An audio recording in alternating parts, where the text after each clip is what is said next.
Last time on Gaming Through the Ages, I played Contra from 1988 on the Nintendo Entertainment System, which had me jumping, ducking and shooting a bunch of stuff while attempting to break into a base that for me was impossible to break into.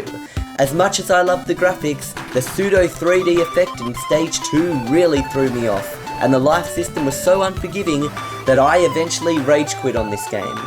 Luckily, 1989 marks the beginning of the 4th generation of video game consoles in the US, so goodbye Contra, and goodbye to the 8-bit era.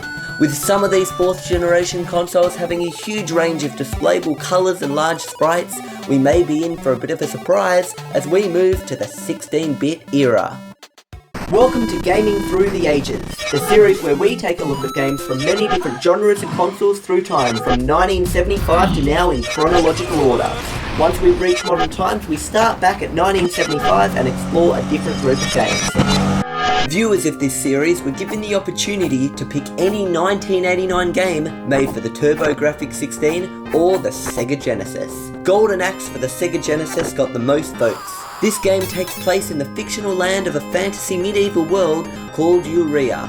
An evil entity known as Death Adder has captured the king and his daughter and holds them captive in their castle. He also has the Golden Axe and threatens to destroy both the axe and the royal family unless the people of Urea accept him as their ruler. 3 warriors set out on a quest to rescue Urea and avenge their losses at the hands of the Death Adder. Will we be able to make it to the castle to defeat the Death Adder? Keep watching to find out. Here we are, playing Golden Axe for the Sega Genesis. Finally, we've moved on to 16 bits. Let's check this out. Let's just do arcade. So I've got to select the player right now. I can either be this man, this woman, or this dwarf. I'm going to choose to be the dwarf because I can't think of a reason not to. Wow! Death Adder invaded the castle and has taken the king and princess prisoners. I can't hear any narration. My good friend Alex was also killed in the battle. To defeat them is a must, and bringing peace to the land is my duty. I am so glad this game has got text on the screen. But I really want to hear some voice narration at this point. So far on Gaming Through the Ages, we've seen 2D graphics evolve to this point that I am truly happy with them. I mean, look at these incredible trees, look at those rocks there. I like rocks, okay? I know I complimented Contra's rocks. And the detail in this sprite, and how big this sprite is. Everything is so much bigger and just amazing, this transition from 8-bit to 16-bit. I'm speechless. I'm just, look at this, and that walking animation. Although, I don't like the turn animation. If I turn this way, or turn that way, I'm instantly turning, and I don't like this instant turning. So let's start walking. God, I'm scared. Don't get me, don't get me. I'm jumping, I'm whacking. Just, why won't you whack? Yeah, I threw somebody. Yes! Oh, I can whack and hit. Oh, nuts, I got hit myself. Oh. I think those blue bars are my life or something. Okay, so why are these bad guys wearing purple? Now, I've got to admit, it's cool to see the graphics this big and this detailed, but honestly, it kind of feels a bit too big. Like, I feel like I've got nowhere to go. I mean, first of all, I'm limited to the bottom half of the screen. Second of all, I feel like I move quite slow. I mean, you're trying to save a princess. You're just going for a stroll in the forest with an axe. And what are you? You're just a weirdo. I think that's magic, because it just filled up that at the top. There we go. There's some magic going on there. Some lightning. Oh, look at that thing. I want that. I want it. No, I want that. Yes! Oh, this is so cool. A rideable dinosaur. I don't even know what this is. Can I jump up there? Please say I can. That is so cool. Look, you can actually jump onto a ledge. Oh my gosh. This is just amazing. I mean, we've got 16 colours per sprite versus 4 with the NES, and up to 80 colours on the screen at once with a palette of 512, bumped up to 1,536 with shadows and highlights. My mind is just truly blown here. Isn't this just insane? Is anyone else not sitting here looking at these graphics just going, my life is complete, this is absolutely insane. Let's just keep exploring this 16-bit world, otherwise... one of them. No, they're so fast. Okay, I got one. Otherwise I'll just sit here looking at the graphics just being amazed all day, rather than just... Oh, I can't get up there.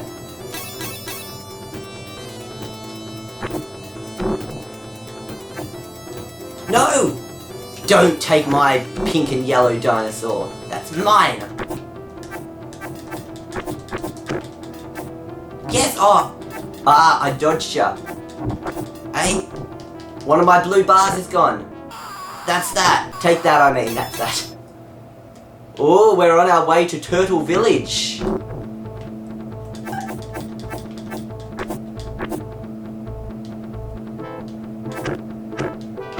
Now, playing this game, I'm gonna now admit, it's a bit repetitive. Like, as cool as this is, like, I'm just sitting here amazed, like, you can see the... I was just about to say you can actually see the eyes on those massive trolls there, but you actually can't, because they've got their eyes closed or something. But just, like, the detail, you can see their belly buttons. I mean, you can see an individual character's belly button in an 8-bit game that I played anyway, as far as I know.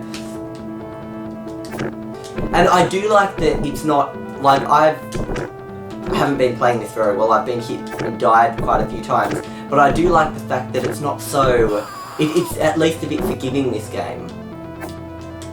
But I'm gonna admit, it feels like, what's this? Nah, this is a bit of a weird scene. I'm sleeping and this little elf, or whatever that thing is, comes. Those sound effects just made it sound so childish, this game. Oh, we've got a map.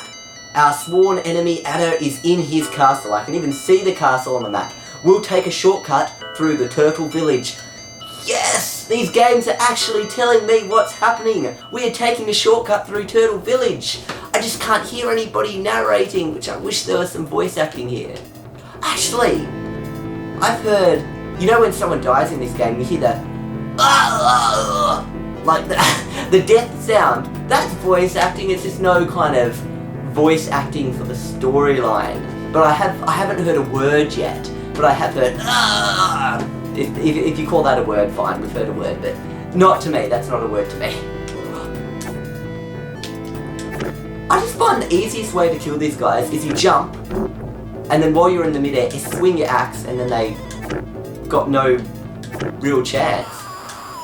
I mean, this game is too repetitive now, because I've figured out the best way to do this, is jump and whack. Jump and whack. Jump and whack. And then you go to the next screen. Where's Turtle Village? Ah. I'm using magic. I found the Turtle Village. Oh, come on, that magic didn't kill them? Crud.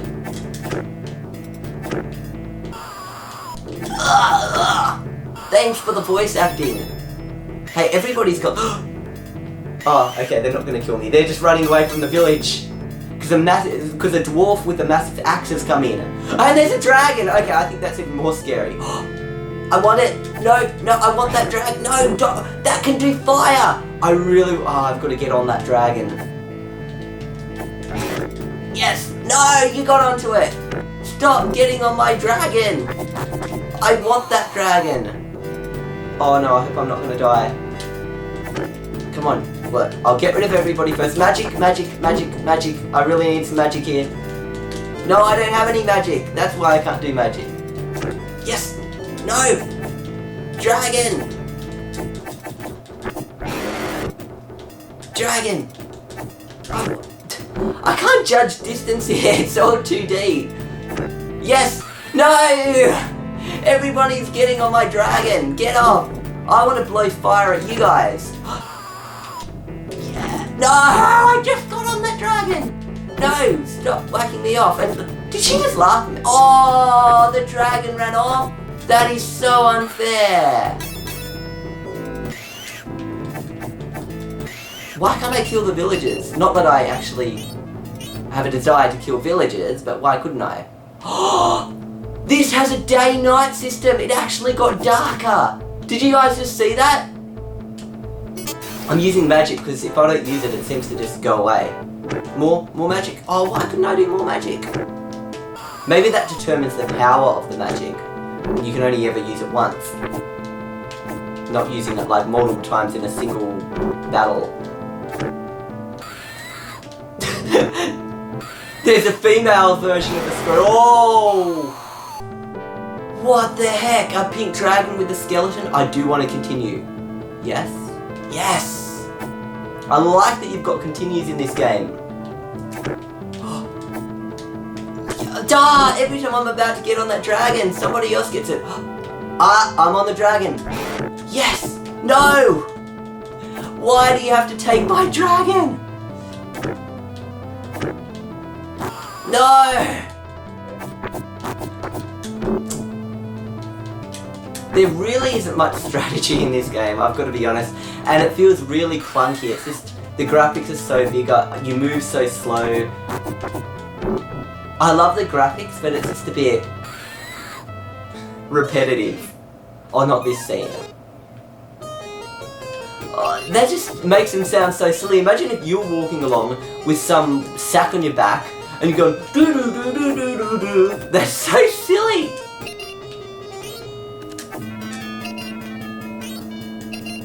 Yes. The village was on the back of a giant turtle. The turtle takes us south across the sea. How creative is this? That village we're just on was on the back of a turtle. Okay, now we're going across the sea, so we should be getting to this castle now. Look at that wood. Oh no. I'm just starting to enjoy the wood, then this thing with the dragon comes onto me and scares me. Did they just fall off? They fell off like the edge of the world. Okay, let's keep going. Hey, I just thought of something. You know how this is like the Sega Genesis?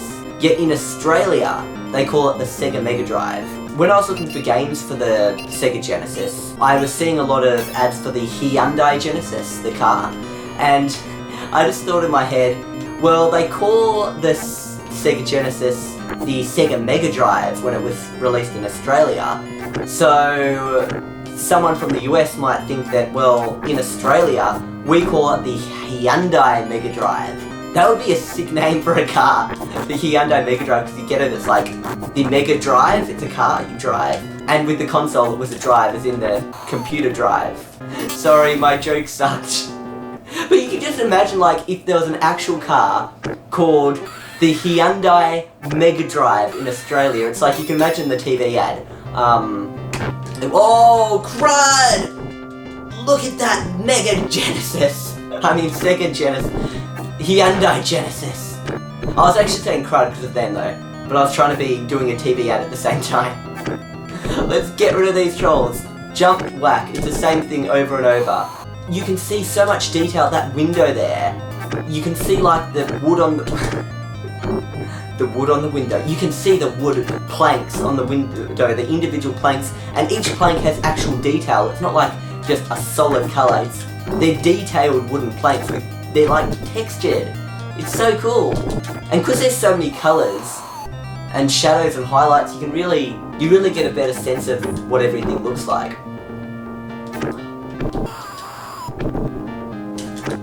I hate it when they rush, because then I can't do anything.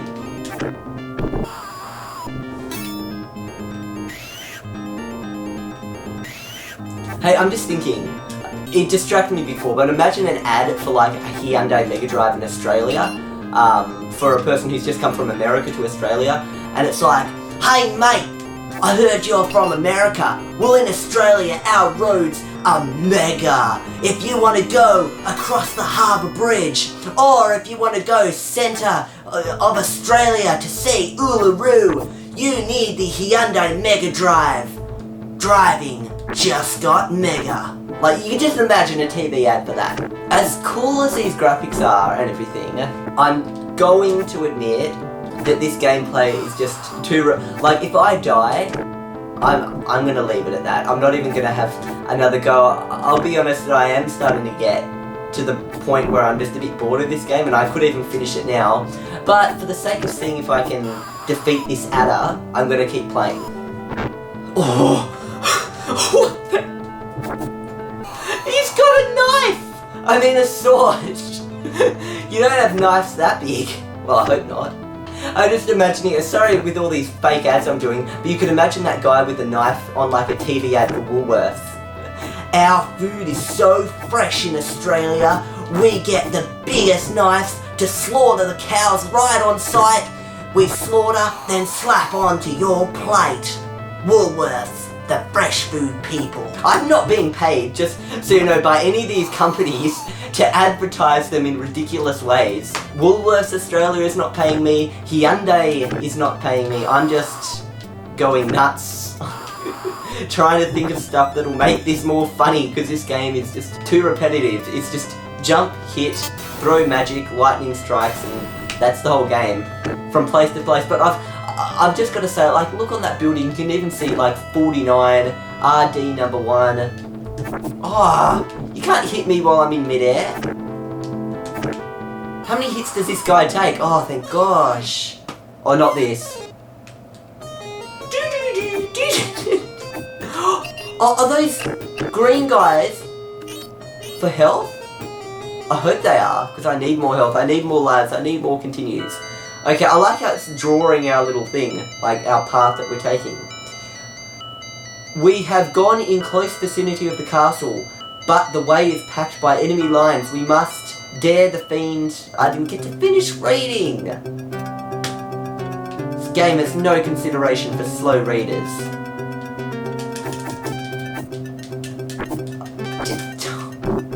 Not fair. Okay, I give up magic.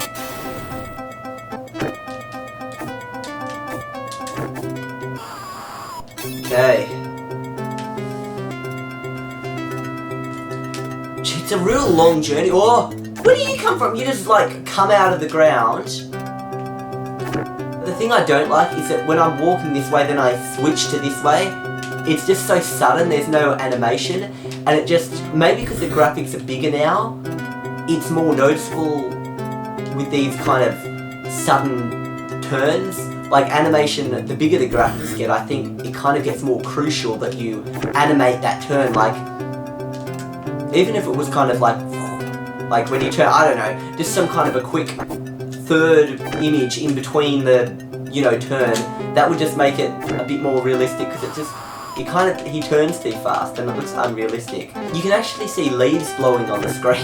That is so cool. And I like this kind of, once again, a pseudo 3D feel, like I'm jumping up onto a ledge. This is a 2D game, but it's got the bit of a feel of 3D with like an isometric. I'm thinking of like brain-altering isochronic tones there, but I meant isometric graphics. These guys are scary. They look like they've been beyond sunburnt. Like their skin has gone red, but now it's like literally burnt, like an oven burnt. Oh, this is scary. I don't think I'm going to make it to the castle.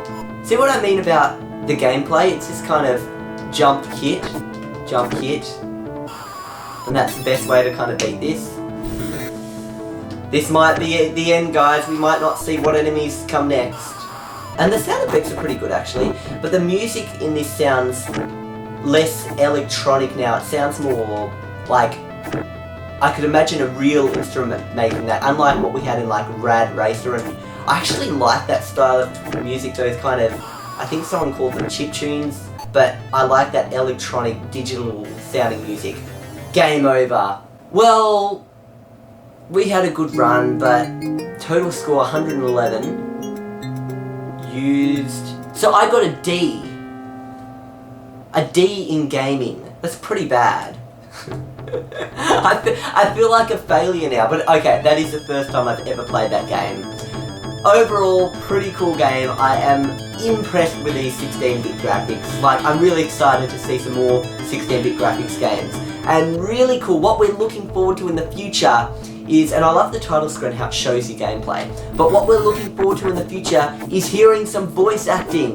Like, you can imagine some game in the future where you're in the outback of Australia and there's some guy with a boomerang and he's like, "Hey mate, come catch my boomerang." Like, voice acting that directs a story as opposed to just, you know, you get what I mean. As well as voice acting in the future, we're also so close to the move to 3D graphics with actual polygons rather than this pseudo 3D pretend ice, rather than this rather than this like pretend 3D graphics. I'm excited to see some real 3D graphics coming up sometime in the future, and I know the Genesis is capable of it. Of course, there weren't many 3D Genesis games because it wasn't great at 3D, but it'll be cool to see 3D pretty soon in the future. Anyway, it's time to move on. So where to next from here? The year in the next episode will be 1990, which introduced a new 4th generation console in Japan, the Super Famicom, which was released in North America a year later as a Super Nintendo Entertainment System, a successor to the original NES. So look forward to possibly checking that one out when we reach 1991. For the next episode, pick a game made in 1990 for the Sega Genesis or TurboGrafx. I'll see you guys next time on Gaming Through the Ages.